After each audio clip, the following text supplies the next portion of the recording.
సురేషు 5 రూపాయలు వడ్డీ, నెల నెల వడ్డీ కరెక్ట్గా ఇవ్వాలి, సరేనా? ఇదిగో ఈ పేపర్ మీద సంతకం చేయి.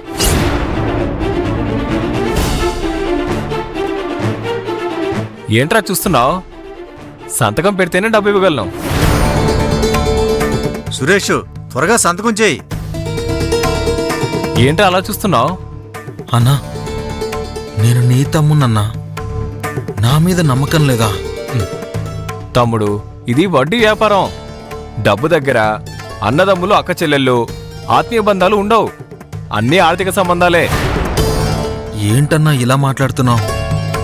మనసుకు చాలా బాధగా ఉందన్నా. సురేష్, సంతకం చేసి డబ్బు తీసుకుని ఆ తర్వాత తీరుగ్గా మాట్లాడకుండా ఇద్దరు. నీకు హోటల్ కావాలా వద్దా?